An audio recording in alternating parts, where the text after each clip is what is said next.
El caso de Elisabeth von Ehre. Elisabeth era una mujer de 24 años a la cual se le recomendó a Freud que la tratase ya que parecía ser un caso de histeria.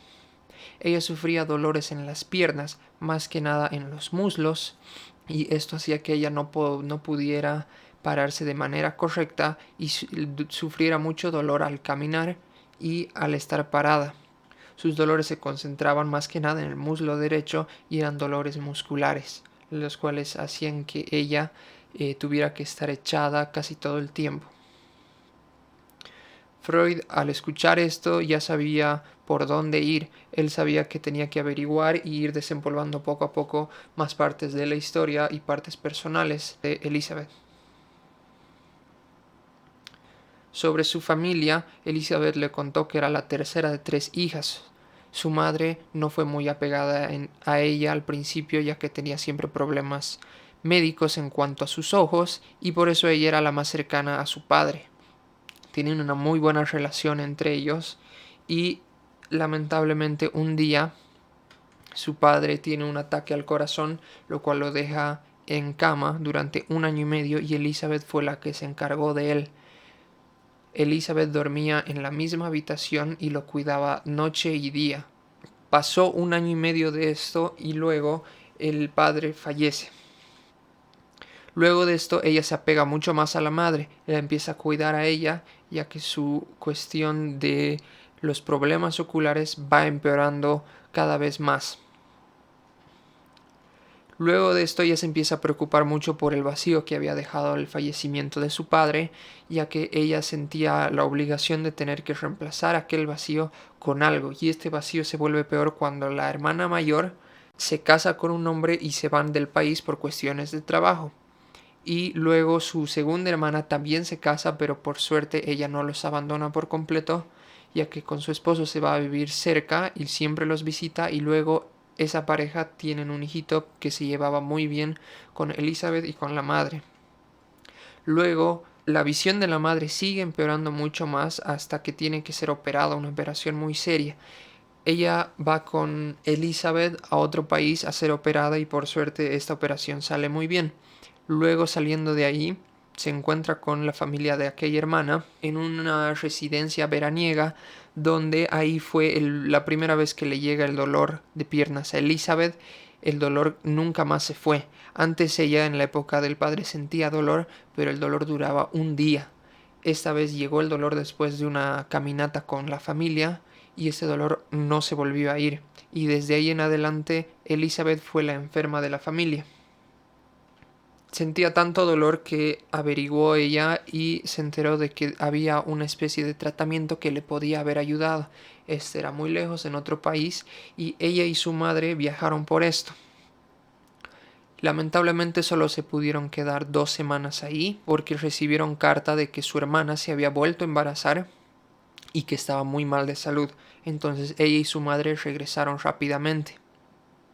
Lamentablemente llegaron muy tarde, ya que su hermana había fallecido por problemas cardíacos, al igual que el padre, que estos habían sido empeorados por el segundo embarazo, el embarazo consecutivo. Y aquí es cuando las preocupaciones y el malestar de Elisabeth crecen aún más, ya que había perdido a un padre, había perdido a la primera hermana que ya no vivía con ella, y ahora había perdido a su otra hermana y a la familia de esta, que ellos se terminaron yendo a otro pueblo.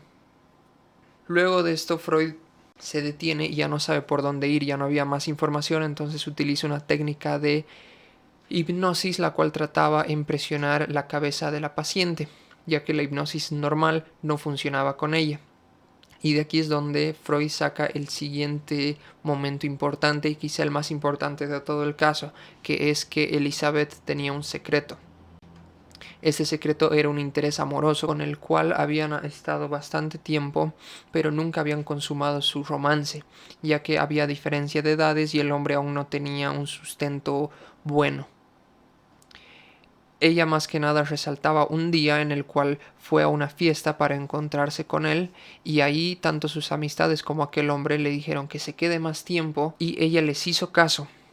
A pesar de estar cuidando de su padre enfermo, ella les hizo caso y nos dice que en ese momento se sintió muy alegre y sintió una calidez inigualable.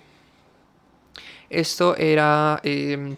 esto lo sintió por unos momentos y luego sintió completamente lo opuesto, ya que después de volver a su casa ella se dio cuenta que mientras ella no estaba ahí, su padre había empeorado en cuanto a la salud y por esto ella se sintió muy mal, se sintió culpable y se reprochó mucho esto a ella misma. Ahora, este día era muy importante ya que aquí estaba la carga emocional. En el mismo día sintió emociones positivas muy grandes con aquel hombre y sintió algo muy malo en cuanto a la salud del padre. Luego de esto ella empezó una mejor época en cuanto a contar de las cosas a Freud. Ella empezó a recordar nuevas cosas y ella sola se dio cuenta de por qué su dolor se concentraba en los muslos, y esto era porque cuando ella cuidaba a su padre le vendaba y le desvendaba mucho los muslos. Lo hizo cientos de veces y esto era porque las piernas de su padre se hinchaban y se deshinchaban mucho por los problemas cardíacos que él tenía.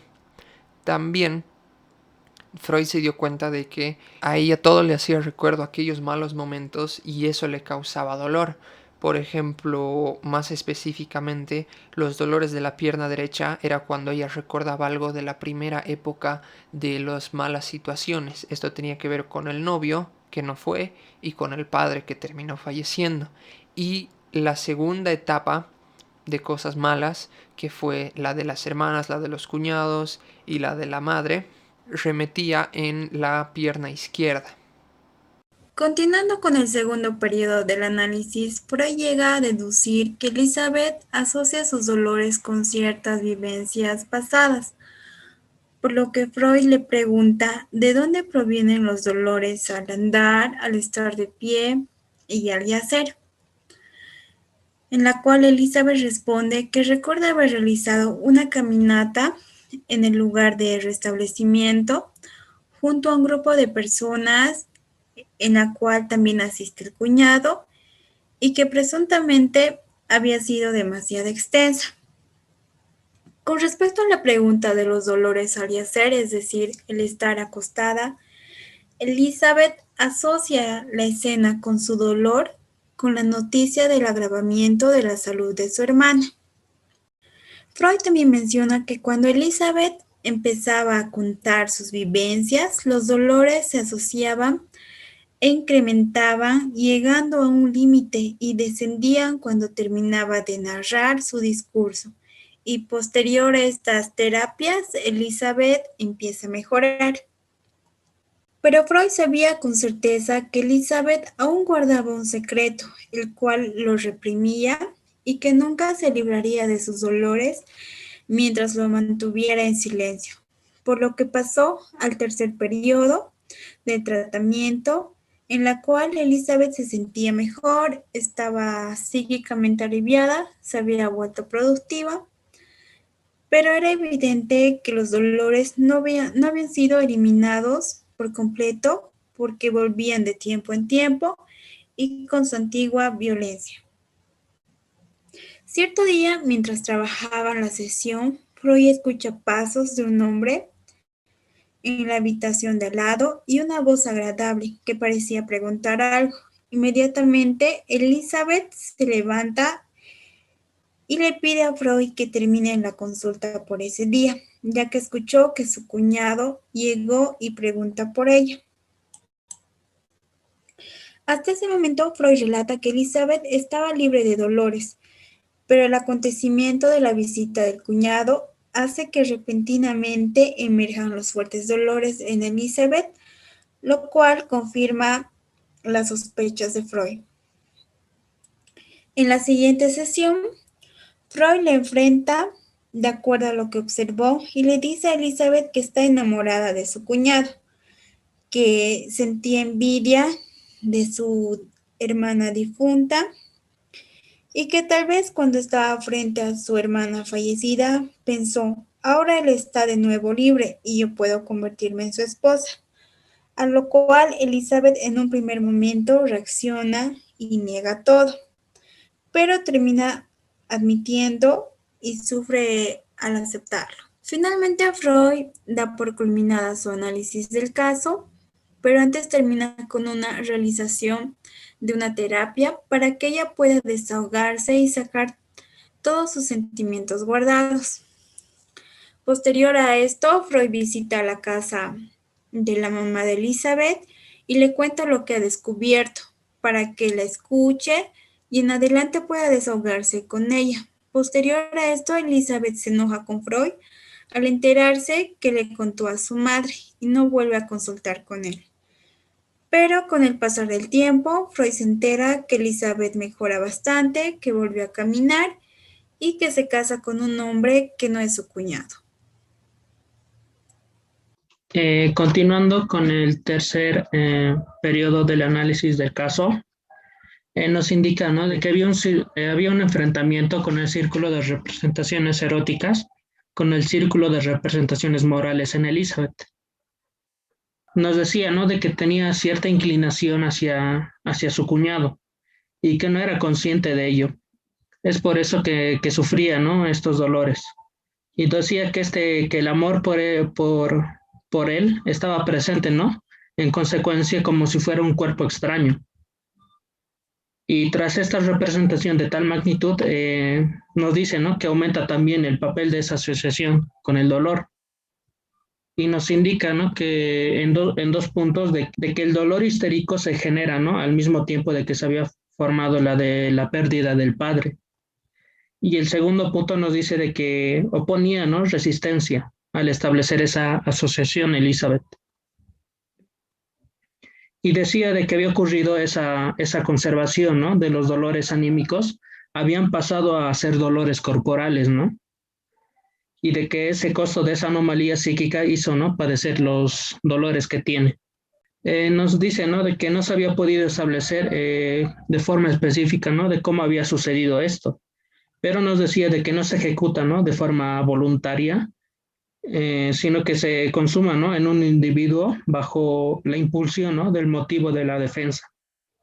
Y nos decía, ¿no?, de que ese amor inconsciente hace, ¿no?, que la enferma perdiera, ¿no?, la intensidad en virtud de esa conversión, convirtiéndose también en una representación, ¿no?, débil.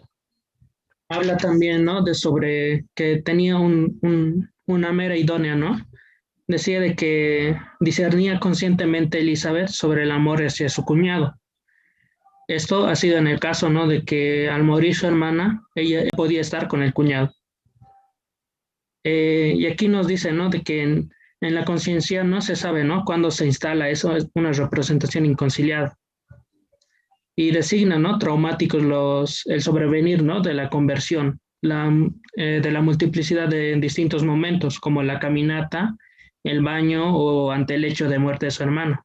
También nos dice, ¿no?, de que al estar en continuo trato con su cuñado estaba, ¿no?, también expuesta a nuevos traumas. Nos dice de que una conversión puede ser en dos distintos periodos. En la primera podía ser, ¿no?, de que esa conversión pudo ser cuando cuidaba, ¿no?, a su padre. Y aquí es donde ella no había sufrido, ¿no?, dolores ni debilidad, ¿no?, al caminar. No hubo un vínculo causal, ¿no?, tras el análisis. Y más bien lo decía que era un dolor normal, ¿no?, anteriormente. Y en el segundo periodo nos decía, ¿no?, de que las vivencias y el producto de esa conversión vino, ¿no?, con efecto retardado y reprodujo esas impresiones en sus pensamientos. Luego nos decía, ¿no?, de que ese dolor, como ese dolor somático no fue creado, ¿no?, por la neurosis, sino que había sido aprovechado de ella y aumentado, ¿no?, y conservado también. Y también de que hubo una base orgánica en el primer ataque de dolor, pero hasta que ha llegado a pasar a ser algo simbólico por esas excitaciones psíquicas dolientes por las distintas razones, ¿no?, que había ocurrido. Nos indicaba en dos puntos de que estuvo presente, ¿no?, en la conciencia de manera simultánea con aquellas excitaciones. Y también el segundo punto de que podía enlazarse, ¿no?, estos hechos de múltiples modos con el contenido de la representación de aquella época.